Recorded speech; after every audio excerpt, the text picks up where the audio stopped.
next security feature we're going to examine is protecting a worksheet.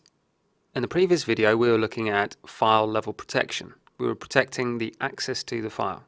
In this situation we're going to allow access to the file, but we're not going to allow changes to the data on a sheet. To apply sheet level protection, we have a couple of different options.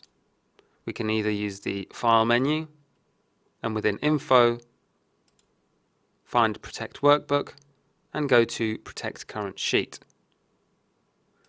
My own preference, which is a slightly shorter version, is to go to the Review tab and then choose Protect Sheet. Here I have different options for protecting the worksheet to different levels or to different degrees. By default, Excel will allow the users to select locked cells and select unlocked cells, and we'll look at the difference between those two in a minute. But what it will not allow users to do is to format cells, format columns, insert rows, columns. Pretty much they can't do anything other than select cells.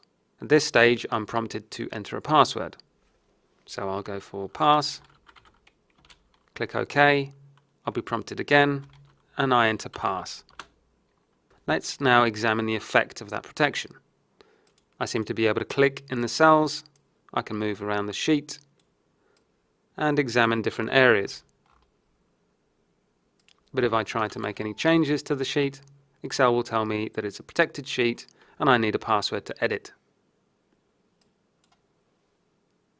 If I do want to edit my sheet, I need to go back to my Protect Unprotect button, re-enter the password, and click OK.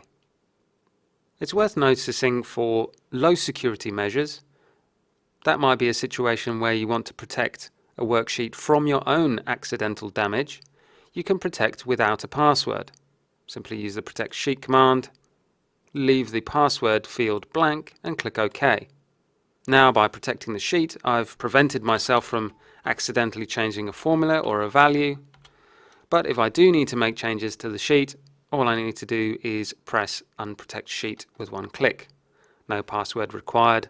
No password to forget. In this video we've covered general sheet protection. In the next section we'll be looking at selectively protecting different parts of your worksheet.